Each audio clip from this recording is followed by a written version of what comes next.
नमस्कार फ्रेंड्स, मेरा नाम अंकुर है और मेरे चैनल में आप सबका हार्दिक स्वागत है। फ्रेंड्स, हाल ही में हमने अपना इंग्लिश स्पीकिंग कोर्स स्टार्ट किया है, जिसमें मैं आपको अभी तक 15 लेसन्स यानी पार्ट 15 में अभी तक कवर करा चुका हूँ।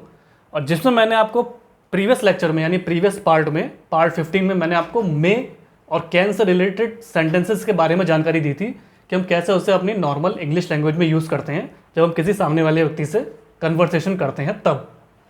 तो फ्रेंड्स, आज हम स्टार्ट करेंगे इंग्लिश स्पीकिंग का पार्ट 16, जिसमें मैं आपको could, might, must, ought to, would और शुड से रिलेटेड सेंटेंसेस के बारे में जानकारी दूंगा। तो फ्रेंड्स, इससे पहले हम अपना वीडियो स्टार्ट करें, कृपया करके मेरे चैनल को लाइक, शेयर, सब्सक्राइब कीजिएगा और नीचे जो बेल आइकन दिया हुआ है उसको प्रेस ज़रूर कीजिएगा।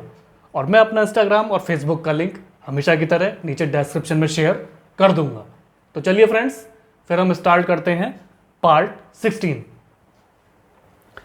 English speaking part 16, could.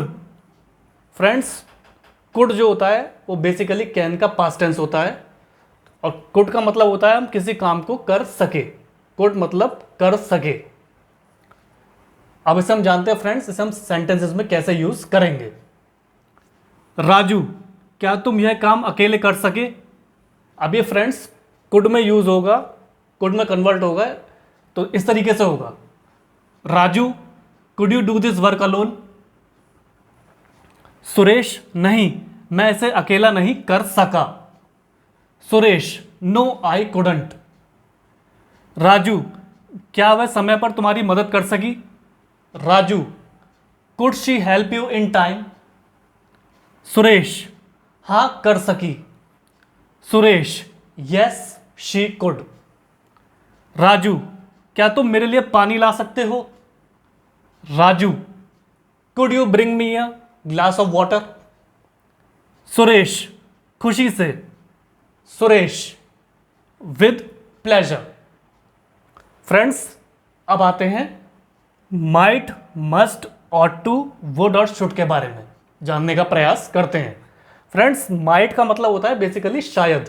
Might को हम शायद मानते हैं, अगर माइट मतलब वो कर सकता था, शायद वो इस काम को कर सकता था।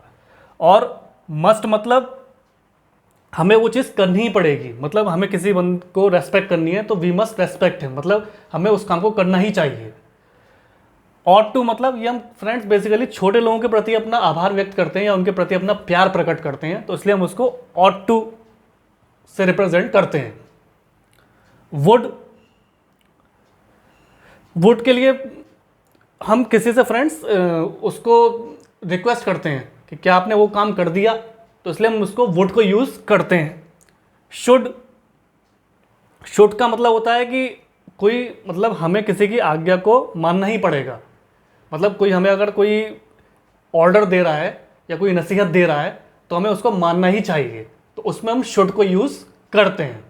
तो चलिए फ्रेंड्स, अब इसे हम सेंटेंसेस में देखते हैं। शायद सोहन ने उसकी मदद की, तो ये इंग्लिश में कन्वर्ट हुआ friends, Sohan might have helped him. शायद वह यहां आया होगा, he might have come here. मुझे उसके विवाह पर अवश्य जाना चाहिए, I must attend his marriage. Must मतलब फ्रेंड्स अवश्य हो गया, तो ये मतलब इस काम को हमें करना ही पड़ेगा। हमें अपने छोटों से प्यार करना चाहिए, we ought to love our youngers. तो फ्रेंड्स, क्योंकि हमें छोटों से हमेशा मोहब्बत और प्यार से बात करनी चाहिए, तो उसमें हमें ऑट टू को यूज करना पड़ेगा। जरा ये चिट्ठी पोस्ट कर देंगे, would you post this letter please?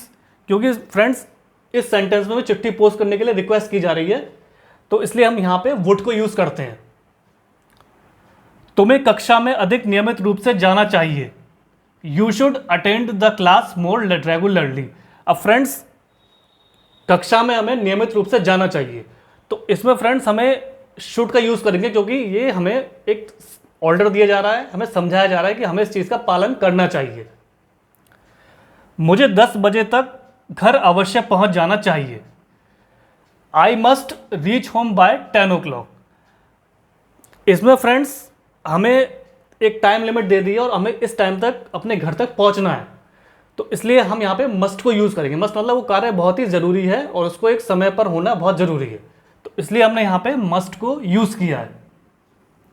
तो फ्रेंड्स, ये था इंग्लिश स्पीकिंग का पार्ट 16, जिसमें मैंने कुड, माइट, मस्ट और टू, वुड और शुड से रिलेटेड सेंटेंसेस को आपको समझाने का प्रयास किया है कि कैसे हम उसे इंग्लिश लैंग्वेज में यूज़ करते हैं अपनी डे टू डे लाइफ में, जो हम किसी सामने वाले व्यक्ति से इंग्लिश में कन्वर्सेशन करते हैं।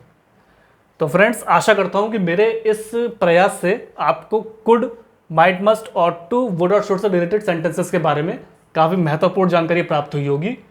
तो कृपया करके मेरे चैनल को लाइक, शेयर, सब्सक्राइब कीजिएगा और मुझे इसी तरह से सपोर्ट करते रहिएगा, ताकि जो आगे के इंग्लिश लेसन्स के जो टॉपिक्स मैं कवर करूँ आगे के आने वाले क्लासेस में, वो इतने सिंपल, ईजी और एफिशिएंट वे में हो, जिससे आपकी इंग्लिश कॉन्फिडेंस बहुत अच्छा हो जाए, बढ़ जाए, आपका बूस्टअप हो जाए।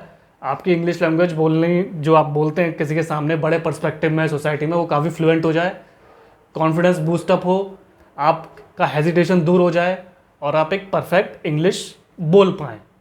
तो फ्रेंड्स, मेरा यही प्रयास है कि आप एक फ्लुएंट स्पीकर बन जाएं और सोसाइटी में रेस्पेक्ट और नाम पाएँ। तो आपने अपना कीमती समय दिया फ्रेंड्स, इसके लिए आपका बहुत बहुत धन्यवाद।